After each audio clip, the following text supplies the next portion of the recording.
नमस्कार, आप देख रहे हैं वी स्टार न्यूज। मैं हूं दिवाकर विक्रम सिंह।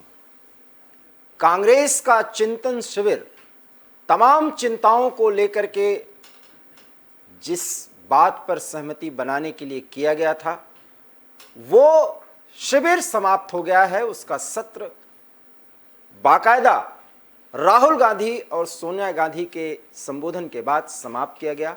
कई ऐसी बातें निकली हैं चिंतन शिविर से जिस पे ऐसा कयास लगाया जा रहा है और विश्लेषक भी इस बात की तस्दीक कर रहे हैं कि बहुत गहन चिंतन किया गया था कांग्रेस के रिवाइवल के लिए।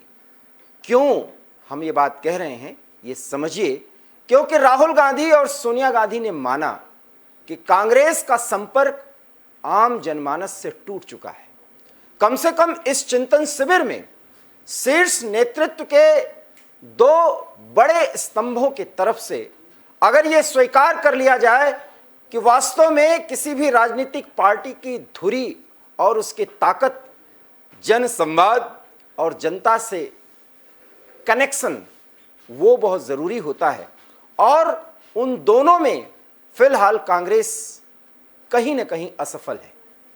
और अगर ये संवाद कायम हो सके, जनता के सरोकारों से कांग्रेस के कार्यकर्ता और नेता जुड़ सकें, सड़क से लेकर संसद तक। हालांकि संसद में चर्चाओं में कांग्रेस बहुत आगे रहती है, लेकिन सड़कों पर विरोध और जनता के लिए लड़ाई लड़ने का जो तौर तरीका होना चाहिए, जो समर्पण होना चाहिए, वो कांग्रेस में फिलहाल नहीं दिख रहा। ऐसा शीर्ष नेतृत्व में मान लिया। यकीन मानिए, चिंतन शिविर यहां तक पूरी तरह से सफल रहा कि ऐसा माना गया कि कहीं न कहीं बहुत बड़ी कमी आ गई है, जिसके कारण कांग्रेस आज हाशिए पर चली गई है। कांग्रेस को हाशिए से ऊपर ले जाने के लिए और जनता के साथ, जनता के सरोकारों से जोड़ने के लिए ढेर सारे वायदे किए गए हैं, ढेर सारे मंथन में तथ्य सामने लाए गए हैं और गिले शिकवे भी दूर करने की कोशिश की गई है। और सबको साथ मिलकर के भारतीय जनता पार्टी हिंदुत्व और भारतीय जनता पार्टी और आरएसएस की विचारधारा राष्ट्रवाद के साथ देश को आगे बढ़ाने की जो कोशिश हो रही है, जिसमें कांग्रेस ऐसा मानती है कि यह नजरिया कहीं न कहीं देश को विभाजित करता है, लोगों के बीच दूरियां बढ़ाता है, इसके लिए लड़ाई लड़ना है। इसमें कांग्रेस पार्टी कितना सफल होगी, ये तो आने वाला समय बताएगा। क्योंकि भारतीय जनता पार्टी की सोच, भारतीय जनता पार्टी और संघ परिवार का राष्ट्रवाद देश के जनमानस को अच्छा लग ही रहा है। शायद यही कारण है कि भारतीय जनता पार्टी एनडीए की सरकार है और मोदी इस देश के सर्वमान्य नेता के रूप में फिलहाल इस देश के शासन को आगे बढ़ा रहे हैं, उसे बखूबी चलाने की कोशिश कर रहे हैं। उसमें क्या अच्छाइयां हैं, क्या बुराइयां हैं, ये आलोचना का विषय हो सकता है, विश्लेषण का विषय हो सकता है। अब हम बात फिर करते हैं कांग्रेस की। तो कांग्रेस के 3 दिन के चिंतन शिविर में 4 से 5 ऐसी बातें हैं जिस पर हम चर्चा करें तो वो सारी बातें उसमें निहित हो जाएंगी जो अन्य मुद्दे भी सामने लाए गए। ग्राफिक्स के जरिए हम कुछ बातों को बताने की कोशिश करते हैं और उसके बाद हम एक एक करके उन सभी मुद्दों पर आज आपसे बात करेंगे और सीधा हम संवाद जो भी हमें सुन रहे हैं उनके साथ कर रहे हैं कि कांग्रेस रिवाइव करेगी, अपनी पुरानी ताकत को पा जाएगी। क्या इस चिंतन शिविर में इतना सब कुछ कांग्रेस ने अपनी कमियों को खोजने की कोशिश कर ली है और क्या उस पर ईमानदारी से अमल करने की कोशिश की जाएगी, उस पर पहल की जाएगी, एक बड़ा सवाल है। लेकिन हम ग्राफिक्स के जरिए आपको दिखाते हैं कि क्या कुछ ऐसी बातें आई हैं जो विचारणीय हैं, महत्वपूर्ण हैं। कम से कम इस चिंतन शिविर का जो उदयपुर में 3 दिन के बाद पूरा हुआ, चिंतन शिविर से मिली जानकारी के मुताबिक राहुल गांधी के अध्यक्ष बनाए जाने की मांग पर पार्टी एकमत है। एक राय कायम हो चुकी है कि राहुल गांधी को अध्यक्ष बनाना ही पड़ेगा। राहुल गांधी कन्याकुमारी से कश्मीर की यात्रा करेंगे, अब यह क्लियर हो गया है। हालांकि कर सकते हैं, हम इसलिए कह रहे हैं कि अभी उसकी तारीख का ऐलान नहीं हो पाया है। हालांकि 2023 में संभावित है कि यह यात्रा हो। चिंतन शिविर में G23 के नेताओं को मनाने की कोशिश जो कांग्रेस की थी उसमें उसको सफलता मिली है। ये एक महत्वपूर्ण बिंदु है। और अगर ऐसा सचमुच में अब सामने दिखे, सार्वजनिक तौर पर दिखे, तो बहुत बड़ी बात है। कांग्रेस पार्टी संसदीय बोर्ड का गठन होगा, जिसमें चिंतन शिविर में यह अहम फैसला लिया गया, जिस पर G23 के नेताओं की ये मांग थी। निजी क्षेत्र में आरक्षण की मांग पर भी जोर दिया जाएगा। इस पर कांग्रेस दो तरह की बातें कर रही है, और जाति जनगणना के पक्ष में कांग्रेस है। जो जाति के आधार पर जनगणना कराए जाने की मांग हो रही है, उस पर भी कांग्रेस जो है वो पक्ष में दिख रही है। कांग्रेस में 50% सीटें कमजोर वर्गों के लिए आरक्षित की जाएंगी, ये बात भी सामने आई है। तो आरक्षण से लेकर के निजी क्षेत्रों में आरक्षण और कमजोर वर्गों को पार्टी में मुख्य भूमिका देने और युवा नेताओं को सामने लाने की एक पहल होगी, और युवकों को ज्यादा से ज्यादा पद दिए जाएंगे, और सदस्यता अभियान को बहुत तेजी से सघन तौर पर आगे बढ़ाया जाएगा। कुल मिलाकर के ये जितनी भी पहल है, उस पहल के पीछे सिर्फ और सिर्फ एक ही बात सामने आती है, और वो ये है कि कांग्रेस की पकड़ जनता में लगभग ढीली पड़ चुकी है। और जो जनाधार कांग्रेस का हुआ करता था, अगर वोट बैंक के नजरिए से इस बात को आगे बढ़ाएं, तो कांग्रेस का वोट बैंक ही खत्म हो चुका है, और उस पर या तो भारतीय जनता पार्टी का कब्जा है या क्षेत्रीय दलों का कब्जा हो चुका है। उत्तर प्रदेश से लेकर के और आप साउथ के किसी भी राज्य में अगर आप चले जाएं, तो कांग्रेस का जनाधार कमजोर है। और सिर्फ एक कारण है कि या तो उस जनाधार को किसी एक पार्टी जो क्षेत्रीय स्तर पर प्रभावी है उसने उसको लपक लिया है, उस पर कब्जा कर लिया है, और या तो अखिल भारतीय स्तर पर अपने आप को लगातार मजबूत बनाती जा रही भारतीय जनता पार्टी ने उस पर कब्जा कर लिया है। अब इन परिस्थितियों में एक और मुद्दा आता है कि कांग्रेस भविष्य में 2024 का जो मिशन है, जिसको जीतना है विपक्षी एकता के जरिए, उस विपक्षी एकता के प्रति कांग्रेस ने जो गठबंधन करना है, मिलकर के जो साथ लड़ना है, और हिंदुत्ववादी शक्तियों को हराना जो उद्देश्य कांग्रेस ने बनाया है, राहुल गांधी के संबोधन में, सोनिया गांधी के संबोधन में, शुरुआत जब चिंतन शिविर की हुई और अंत जब हुआ, तो इन संबोधनों में भारतीय जनता पार्टी और आरएसएस की विचारधारा को हराने की बात, उसे इस देश से खत्म करने की पहल करने की बात सोनिया और माफ करिएगा राहुल गांधी करते रहे हैं। सवाल यह है कि ये ऐसा कैसे कर पाएंगे, ये भी हमें सवाल उठाना चाहिए, क्योंकि जिस एकता की बात करते हैं, विपक्ष के धड़ों की बात की जाए, तो शीर्ष नेतृत्व पर ही विपक्ष के धड़ों में कुछ प्रमुख नेता जो बहुत मुखर रहे हैं, वो समय समय पर सवाल उठाते रहे हैं। ममता बनर्जी को ले लीजिए, चुनाव जीतने के कुछ दिन बाद ही जब अखिल भारतीय स्तर पर भारतीय जनता पार्टी के सामने एक चुनौती बनाने की स्थिति आई या वो जरूरत महसूस की गई, तब ममता बनर्जी ने शुरुआत तो की, बंगाल से निकली, दिल्ली पहुंची, दिल्ली से निकली मुंबई, मुंबई से गोवा तक, और सब जगह उन्होंने कांग्रेस के नेतृत्व पर ही सवाल उठा दिया। सवाल यह है कि जनता से कनेक्ट होने की बात कांग्रेस कर रही है और कांग्रेस के नेतृत्व पर ही सवाल उठा रहे हैं। बात अरविंद केजरीवाल की भी की जाए, उन्होंने भी कुछ दिन पहले कह दिया है कि आने वाले किसी भी चुनाव में या 2024 के मिशन में कम से कम आम आदमी पार्टी किसी के साथ गठबंधन नहीं करेगी। और कई ऐसे विपक्षी दल हैं, बात शरद पवार की ही की जाए, महाआघाड़ी की सरकार महाराष्ट्र में जरूर शरद पवार चला रहे हैं जिसमें उनकी मुख्य भूमिका है, लेकिन जब गठबंधन और समूचा विपक्ष एक साथ एक मंच पर खड़ा करने और कराने की बात आ जाए, तो शरद पवार के पास भी कोई फॉर्मूला नहीं है, कोई ऑप्शन नहीं है कि वो राहुल गांधी के नेतृत्व को स्वीकार करके आगे बढ़े। प्रकारांतर से उन्होंने भी मजे हुए अंदाज में उस शीर्ष नेतृत्व पर सवाल उठाया है। आज हम आपसे वही बात कर रहे हैं जिन बातों पर चिंतन शिविर में जोर दिया गया और जो पॉइंटर्स बना दिए गए कि यही पॉइंट्स होंगे जिसके आधार पर कांग्रेस को ऐसा लगता है, उस चिंतन में जो चिंता की गई वही अगर 5 पॉइंट्स अगर संभाल लिए जाएं तो कांग्रेस जनता से कनेक्ट हो जाएगी। हर एक विपक्षी दल का नेता या उसके रणनीतिकार बात प्रशांत किशोर की ही कर लें, जो कि रणनीतिकार ज्यादा हैं, हालांकि वो भी पार्टी बनाने की बात कर रहे हैं, उनके भी नजरिए से कोई भी एक ऐसा व्यक्ति होना चाहिए जो संगठन को संभाल सके, जो कांग्रेस को संभाल सके। सवाल किस पर है? शीर्ष नेतृत्व पर। और शीर्ष नेतृत्व कहने का मतलब है राहुल गांधी, सोनिया गांधी और प्रियंका गांधी।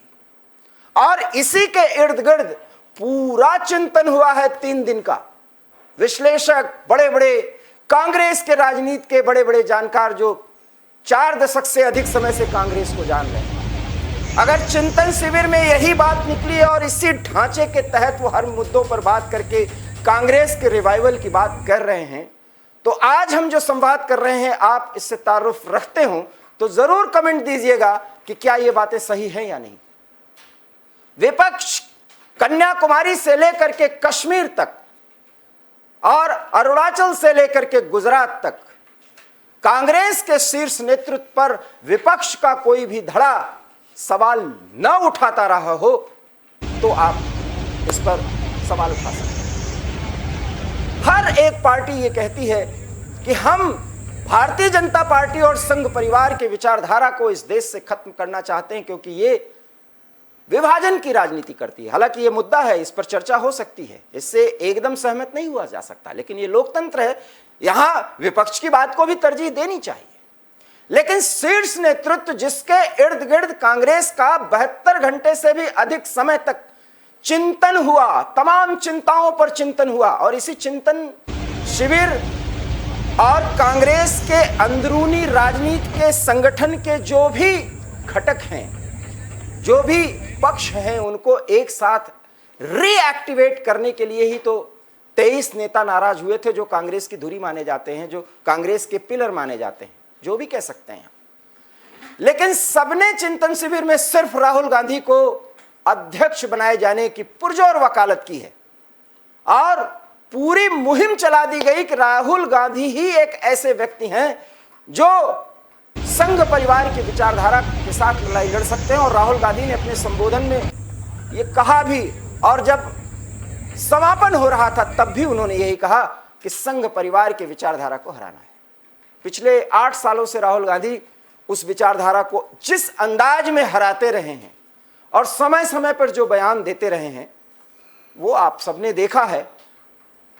आदतें और फितरत में थोड़ा अंतर है। आदत में सुधार किया जा सकता है, फितरत नहीं बदलती। हो सकता है एग्रेशन में जो राजनीतिक लहजा होता है बयान देने का, उस पर राहुल जी संयम नहीं रख पाते, और जब वो टारगेट करके विपक्षी नेता के तौर पर सरकार पर सवाल उठाते हैं तो सीधे प्रधानमंत्री को चोर तक कह देने की हिमाकत कर जाते हैं, और ये नहीं समझते कि विपक्ष के एक प्रमुख नेता के रूप में उनकी जो भूमिका है, उनका जो महत्व है, वो है क्या। शायद ये भूल आगे वो सुधार पाए, लेकिन अभी नहीं सुधार पा रहे हैं, क्योंकि जब विचारधारा के स्तर पर लड़ाई की बात की जाती है तो राहुल गांधी के बयान और उनके तेवर, उनका बॉडी लैंग्वेज वही होता है कमोबेश थोड़ा बहुत परिष्कार से। ये देश मानने वाला नहीं, सहमत होने वाला नहीं, क्योंकि देश बदला है, इतना यकीन मानिए। इसके भी कई पहलू हैं और कई सवाल उठाए जा सकते हैं, क्योंकि संघ परिवार ने ही इस देश को बदल दिया है, अब तो आरोप भी लगाए जा रहे हैं। खैर, ये एक अलग मुद्दा है। लेकिन जिस अंदाज में राहुल गांधी के लिए उस चिंतन शिविर में नए और पुराने नेताओं की जो फौज वहां इकट्ठा हुई, सबने एक मुख से, एक स्वर से राहुल गांधी को अध्यक्ष बनाया जाना है, ये बात की। शायद सोनिया गांधी अध्यक्ष और संरक्षक की भूमिका में रहते हैं और राहुल की भूमिका और बढ़ाई जाती तो बेहतर होता, लेकिन ये कांग्रेस का अंदरूनी मामला है। क्या बातें आगे होंगी आने वाले समय बताएगा, लेकिन राहुल गांधी को अध्यक्ष बनाए जाने की पुरजोर वकालत की गई। अब जब वकालत कर दी गई तो जनता से कनेक्ट कांग्रेस नहीं है, यह कांग्रेस ने स्वीकार कर लिया। संबोधन में भी राहुल गांधी ने मान लिया। तो कनेक्ट करने का एक बड़ा रास्ता खोजा गया कि राहुल गांधी अब पदयात्रा करेंगे, और वो पदयात्रा होगी कन्याकुमारी से कश्मीर। हो सकता है वो यात्रा गुजरात से लेकर के और अरुणाचल के किसी डेस्टिनेशन पे भी वो खत्म हो जाए। और पदयात्राओं का जहां तक संबंध है, अगर 70 साल के भारतीय राजनीति का जिक्र किया जाए तो कई बड़ी शख्सियत ने पदयात्रा की है, रथ यात्रा भी हुई है, और आज ये रथ यात्रा का ही परिणाम है कि भारतीय जनता पार्टी एक अखिल भारतीय स्तर की पार्टी बनी है। पदयात्राओं और रथ यात्राओं का महत्व है, इसमें कोई दो राय नहीं। लेकिन अगर पदयात्राओं में आपके पास राजनीतिक एजेंडा, परसेप्शन, कॉन्सेप्ट, ये तीनों नहीं होंगे तो फिर पदयात्रा एक राजनीतिक यात्रा हो ही रह जाएगी, उसके कोई बड़े फायदे नहीं हो सकते, जनता उससे कनेक्ट नहीं हो सकती। और फिर जिस धर्मनिरपेक्षता की बात तुष्टीकरण के आधार पर पिछले 3 दशक से भी पहले के आधार पर अगर भारतीय जनमानस के माइंडसेट को भांप करके पदयात्रा की जाएगी और यह बोला जाएगा कि इस देश को विभाजित किया जा रहा है, तो भी कांग्रेस जनता से, आम जनता से कनेक्ट हो जाएगी, इस पर बहुत बड़े सवाल हैं। लेकिन राजनीतिक पार्टी है, उसका अपना मंथन है, उसका अपना चिंतन है, उस चिंतन के मंथन में यह बात निकली है तो राहुल गांधी पदयात्रा करेंगे, और राहुल गांधी पदयात्रा करेंगे तो जनता कनेक्ट होगी, यह कांग्रेस को भरोसा है, विश्वास है। मिशन 2024 के पहले वर्ष 2023 में अगर राहुल गांधी की पदयात्रा पूरी होती है तो 2024 आते आते और चुनाव का जो समय मई के पहले आ जाएगा, उसमें राहुल गांधी एक नए अंदाज में, नए आत्मविश्वास के साथ और नए अनुभव के साथ, जो देश के, राज्य के हर एक जिलों से जब वो गुजरेंगे, वहां पर अपने संगठन की कमियों को देखेंगे, जनता क्या चाहती है इसको जानेंगे, समझेंगे, और उसके आधार पर सड़क से लेकर के संसद तक जो आवाज उठाएंगे कांग्रेस के कार्यकर्ता, उसका पीछा करते हुए, उसका अनुकरण करते हुए जनता में वो बात बार बार जगाने की कोशिश करेंगे, तो संभव है कि जनता कनेक्ट हो। अखिल भारतीय स्तर पर कांग्रेस की जो स्थिति है, उस स्थिति में सुधार हो। लेकिन क्या 2024 में मोदी के उस मिशन पर कांग्रेस का यह मिशन और यह तरीका, जिसमें राहुल गांधी को अखिल भारतीय स्तर पर एक बड़ा नेता बनाने के लिए जो प्रोजेक्शन किया जाना है और जिसमें पदयात्रा को एक आधार बनाया जा रहा है, वो मोदी को चेक एंड बैलेंस कर पाएगा? यह भी सवाल अहम है और इस पर विचार किया जाना चाहिए। यह है चिंतन शिविर का वो पहलू कि कनेक्ट नहीं है कांग्रेस जनता से, तो कनेक्ट करना है, और कनेक्ट करने का आधार कौन होगा, वो केंद्र कौन होगा, तो राहुल गांधी। अर्थात एक बोतल है जिसमें सब कुछ पुराना है, अब उसको नया भी बनाना है और नया मटेरियल भी डालना है। माफ करिएगा, आप समझ सकते हो, तो इसमें कितना नयापन आएगा ये आप सहज अनुमान लगा लीजिए। अब बात हम करते हैं कि पार्टी के मंथन में यह भी सामने आया कि युवाओं को तरजीह नहीं दी जा रही है।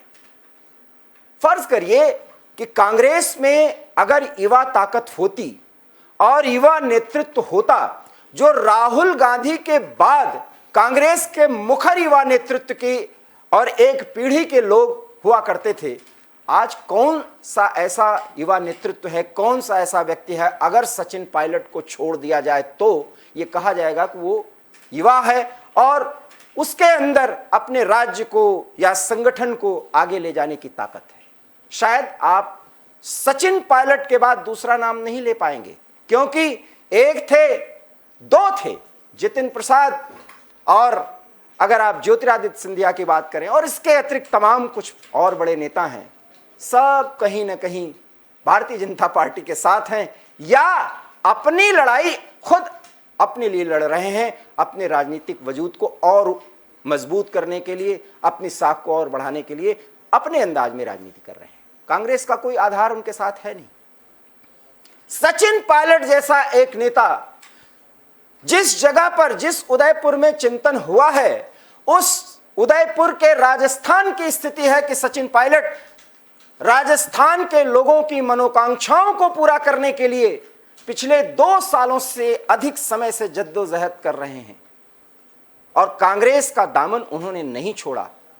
आज सचिन पायलट राजनीति के चलते ढेर सारे बयान दें कांग्रेस के पक्ष में, लेकिन ये उनका दिल जानता है कि वो कितनी मुश्किल में और कितना अपने आप को बंधा हुआ महसूस करते हैं और उन्हें कितना कोफ्त होती है। यह है युवकों को आगे बढ़ाने का तरीका। याद करिए पंजाब के चुनाव के पहले संगठन से लेकर के सरकार बनाने की कवायद में जितने प्रयोग कांग्रेस ने किए हैं जल्दबाजी में, उस प्रयोग का क्या असर हुआ। और ठीक जब चिंतन शिविर की शुरुआत हुई तो पंजाब से एक वरिष्ठ नेता का त्यागपत्र, सुनील जाखड़ की हम बात कर रहे हैं, और उन्होंने क्या कुछ कमेंट किया। जरा सोचिए, चिंतन शिविर में जितनी बातें कही गई उसमें जितने चिंताओं पर चर्चा की गई, सुनील जाखड़ के उन बयानों को जरा समझिए और सोचिए कि कांग्रेस ने चिंतन में जितनी चिंताओं पर चर्चा की है वो सब पुरानी बातें हैं। नए अंदाज में सिर्फ चिंतन शिविर में उस बातों को दोहराने के अलावा और कुछ नहीं किया गया। बदलाव हो, चिंतन शिविर के मंथन में जो बात निकले वो संगठन से लेकर संसद से लेकर सड़क तक उसकी झांकी, उसके ग्लिम्स दिखने चाहिए, जो नहीं दिख रहे और दिखेंगे भी नहीं। क्योंकि फिर मैं कह रहा हूं, इस बात पर गौर करिएगा, जिसके इर्द गिर्द ये पूरे चिंतन और चिंता की धाराएं बही हैं, उसी के इर्द गिर्द तो सारे सवाल कांग्रेस के रिवाइवल के लिए उठाए जाते रहे हैं। और ये वो गोदी मीडिया नहीं उठा रही, ये विपक्ष के वो नेता उठा रहे हैं जो जानते हैं कि अगर 2024 में मोदी के मिशन को रोकना है तो विपक्ष की राजनीति की कैसे जानी चाहिए। और वही राहुल गांधी कांग्रेस के अध्यक्ष होंगे। माफ करिएगा, कोई उद्देश्य नहीं है राहुल गांधी की एबिलिटी पर सवाल उठाना, लेकिन उन मुद्दों की चर्चा की जानी चाहिए जो चिंतन शिविर में प्रमुखतया सामने लाया गया और उसी के आधार पर पूरी चिंताएं व्यक्त की गई और वही आधार बना करके कांग्रेस के रिवाइवल का एक बड़ा सपना सजो लिया गया है कांग्रेस में। सोनिया गांधी ने एक बात कही, निश्चित रूप से एक वरिष्ठ नेता हैं और संरक्षक, संयोजक, कार्यकारी अध्यक्ष होने के नाते सबको एक साथ लाने की बात वो कह रही हैं और लाने की कोशिश भी वो करती दिखी हैं। लेकिन 5 राज्यों में हुए चुनाव में उत्तर प्रदेश में कांग्रेस की खस्ता हाल पर प्रियंका गांधी वाड्रा के नेतृत्व में जो चुनाव लड़ा गया, हर एक शख्सियत जो कांग्रेस को आगे बढ़ाने के लिए सड़कों पर, विधानसभाओं में, हर एक मंच पर विरोध के लिए कांग्रेस का झंडा लेकर के आगे बढ़ी, सबको त्यागपत्र देना पड़ा। लेकिन प्रियंका गांधी वाड्रा से सवाल नहीं किया गया। सवाल करेगा कौन? जो सवाल करने वाला एक मैकेनिज्म होना चाहिए, एक संस्था होनी चाहिए कांग्रेस के अंदर की, उसका डेवलपमेंट कब होगा? सवाल यह है। उद्देश्य नहीं है हमारा कि कांग्रेस के इन बातों में हम जा करके और मीन मेक करके कांग्रेस की कमियां निकालें। सवाल यह है कि कांग्रेस का रिवाइवल इस देश की जरूरत है, क्योंकि विपक्ष मजबूत होना चाहिए और अखिल भारतीय स्तर पर पार्टी, कांग्रेस पार्टी के रिवाइवल की इसलिए जरूरत है क्योंकि विपक्ष सशक्त होना चाहिए। और ये वही कांग्रेस है जो कांग्रेस 5 मुद्दों पर, हमने 3 मुद्दों की चर्चा कर ली है, उन 5 मुद्दों पर जब वो कहते हैं कि युवाओं को आगे लाना चाहिए, तो जो युवा बचे खुचे भी हैं उनके नेतृत्व पर, उनके आगे बढ़ने की ताकत जो कुछ भी है उस पर कैसे ग्रहण लगाया जाता है कांग्रेस के अंदरूनी राजनीति के माध्यम से, यह भी राजस्थान जहां यह चिंतन हुआ वहां पर देखा जा सकता है। वर्तमान मुख्यमंत्री और वर्तमान उप मुख्यमंत्री के बीच में जो खींचतान की स्थिति है उसमें मानना पड़ेगा अशोक गहलोत एक मजे हुए नेता हैं और सचिन पायलट एक अनुभवी युवा नेता हैं। किसी तरीके से सरकार चल रही है, लेकिन गांठें कितनी बनी हैं शायद कांग्रेस चिंतन शिविर में इस बात पर चर्चा की जरूर होगी। लेकिन क्या होगा भविष्य में कांग्रेस का हाल, क्या होगी स्थिति, जहां तक राजस्थान का संबंध है, यह आने वाले कुछ दिनों में स्पष्ट हो जाएगा। इस पर अभी से कुछ कहना हो सकता है भविष्यवाणी लगे, लेकिन सब कुछ कांग्रेस में अच्छा चल रहा है, कम से कम राजस्थान के संदर्भ में अगर बात की जाए तो वो गलत नहीं होगा। अर्थात सब कुछ अच्छा नहीं चल रहा है। तो किस तरीके से कांग्रेस युवाओं को आगे लाएगी, किस तरीके से संगठन में कमजोर वर्गों के लोगों को आगे बढ़ाया जाएगा, और कमजोर वर्ग के लोग आगे बढ़ाए जाएंगे तभी जब निचले स्तर पर कांग्रेस से लोग जुड़े और वहां पर अपने नेतृत्व क्षमता दिखाएं और जल्दी जल्दी निचले स्तर से उनको आगे बढ़ाते हुए उनको शीर्ष स्तर पर सामने लाया जाए। क्या यह प्रक्रिया पिछले 1 से 1.5 दशक के दौरान कांग्रेस में करने की कोशिश की गई? अर्थात नहीं, क्योंकि कभी कभी तो इंटरव्यू भी लिए गए, एग्जाम भी लिए गए। कांग्रेस का कार्यकर्ता बनने के लिए, दिखावे के लिए, कांग्रेस का कार्यकर्ता बनने के लिए, नेता बनने के लिए इंटरव्यू भी लिए गए, एग्जाम भी लिए गए, परीक्षाएं हुई कि आप कांग्रेस का नेता कैसे बन सकते हैं और क्यों बनना चाहते हैं। उसकी कॉपी भी जांची गई, उसका इंटरव्यू भी हुआ, लेकिन उसका परिणाम क्या रहा? उत्तर प्रदेश से लेकर के पूरे देश में आप देख सकते हैं, हम चर्चा नहीं कर सकते। 40% आरक्षण महिलाओं की बात को लेकर के, लड़की है इसलिए लड़ सकती हूं, प्रियंका गांधी वाड्रा ने बिगुल फूका था भारतीय जनता पार्टी को हराने का। विपक्षी एकता की बात तो दूर, अपनी सरकार बनाने की बात तो दूर, उनका कौन नेता चुनाव जीता है शायद बताने पे बताया जा सकता है जो उंगलियों पर है,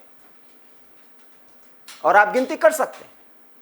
यह है उत्तर प्रदेश की स्थिति। पंजाब जैसे राज्य में जहां कांग्रेस के भीष्म पितामह कहे जाने वाले अमरिंदर सिंह के साथ क्या व्यवहार हुआ।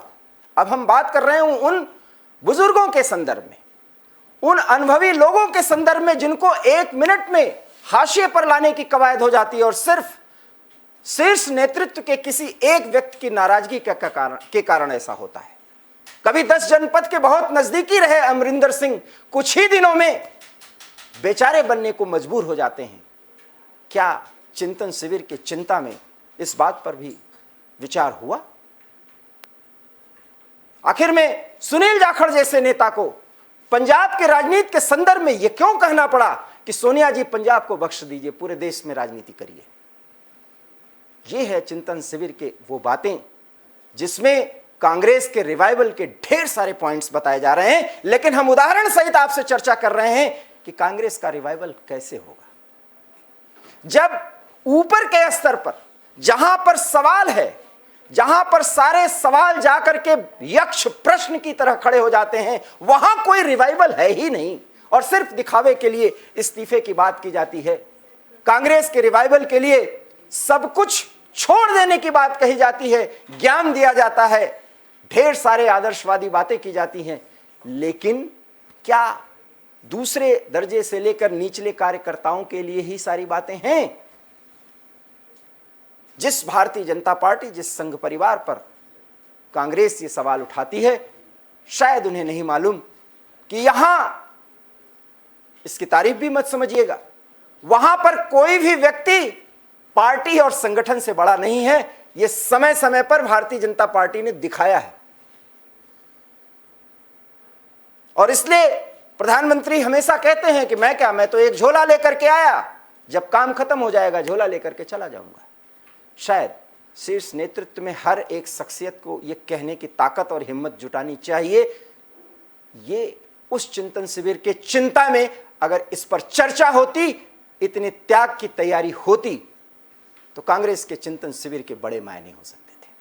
आप आशावादी हो सकते हैं, आप कांग्रेस के जानकार हो सकते हैं, हमारी बातों से असहमत हो सकते हैं, लेकिन जिन बिंदुओं पर हमने सवाल उठाए हैं उन पर जरा सोचिएगा।